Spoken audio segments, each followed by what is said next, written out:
I am excited to work with you today on making sense of a word problem and looking at a strategy we can work on using to solve it.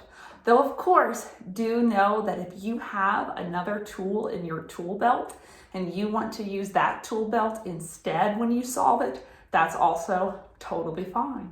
So let's get started with trying to understand what's going on in our story. Follow along as I read it.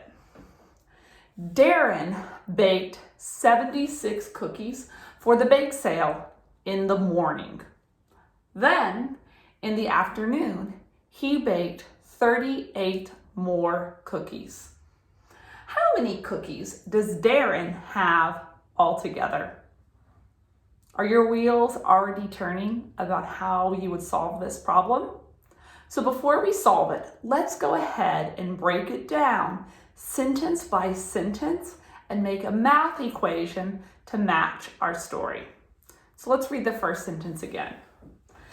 Darren baked 76 cookies for the bake sale in the morning.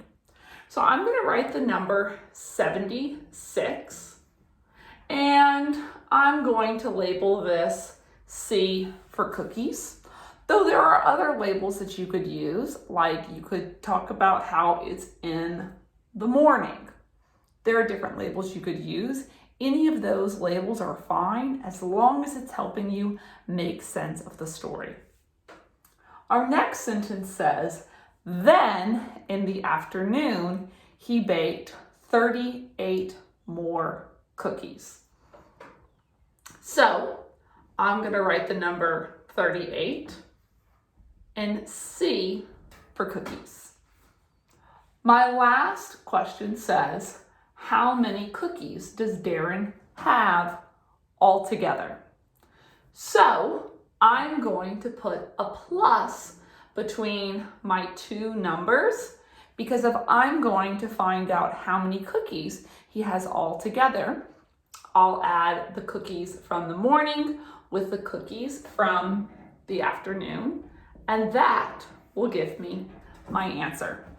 So there are lots of different strategies that we could use to answer this problem, but one strategy that we can use is combining like units.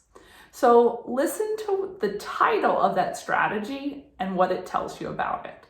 Combining like units.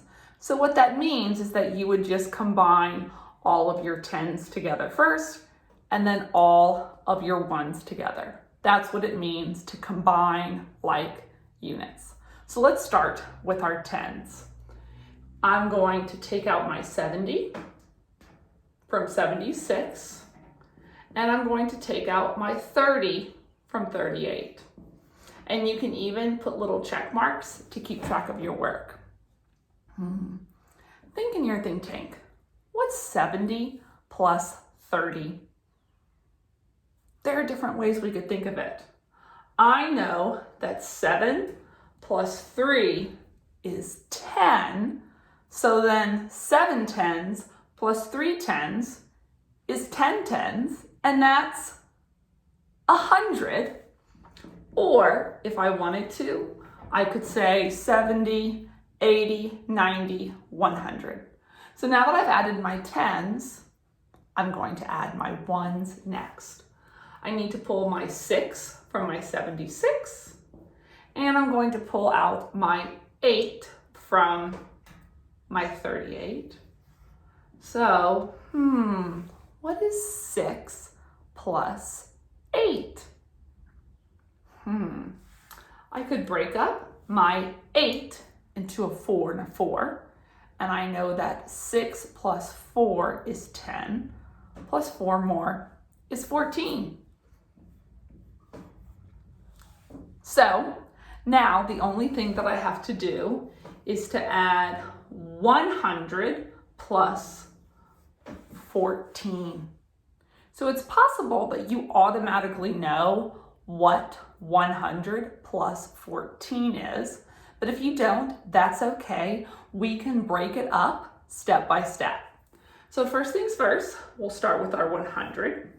And I'm going to say 100 plus 10 gets me to what? I'm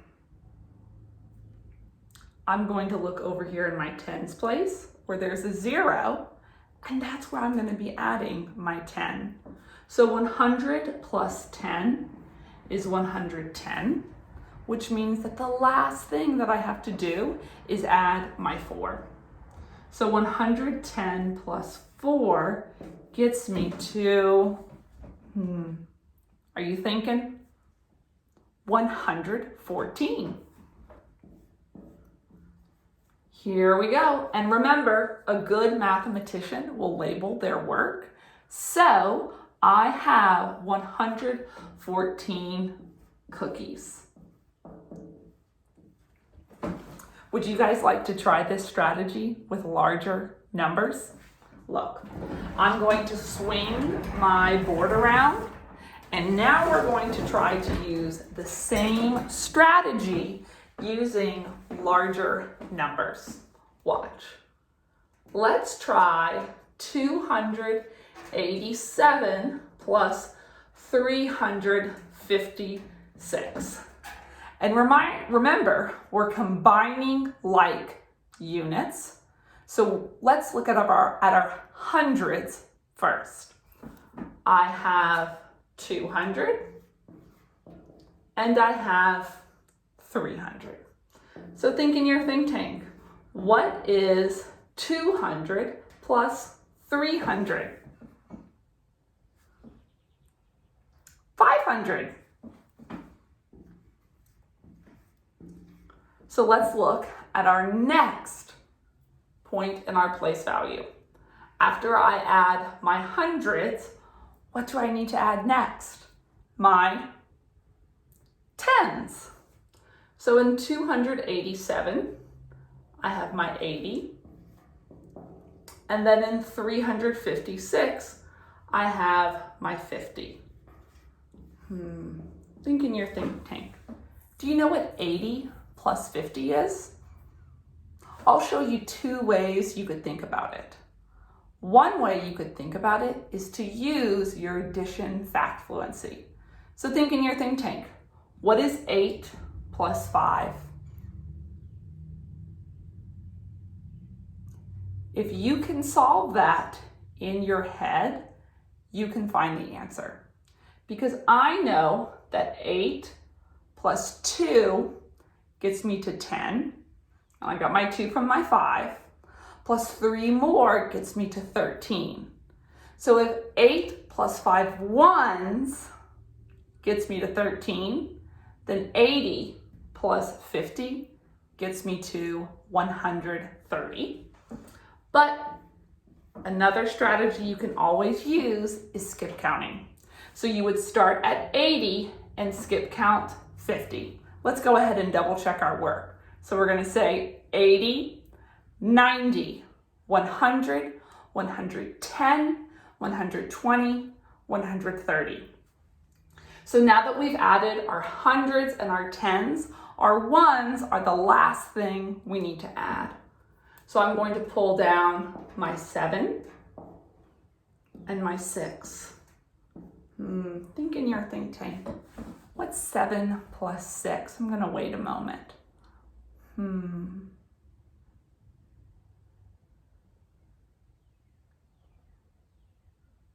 you know? That's okay, I'll help you. We can add 7 plus 6 by getting to a 10. So if I break up my 6 into a 3 and a 3, I can get to 10 easily. 7 plus 3 gets me to 10, plus 3 more gets me to 13. Which means that the last thing that I need to do is to add up these numbers. And I'm going to keep following the same thing I've been doing, which is combining like units. So I'm going to start with my hundreds. And over here, I'm going to say 500 plus 100 gets me to 600. And then next, I need to add my tens. So over here I have my 30, and I also have a 10. So for this one, I think it would be okay for you to do that in your head, if you can. Do you know what 30 plus 10 is? That's 40. So, oopsies, I wrote 60 instead of 600. 600 plus 40. So think in your think tank, what is 600 plus 40? 640. Which means that the last thing I need to add is my ones. So now that I have 640 plus 3, draw a little arrow like this. What is 640 plus 3? 643. And because this is still about a math problem, I'm going to add the word cookies.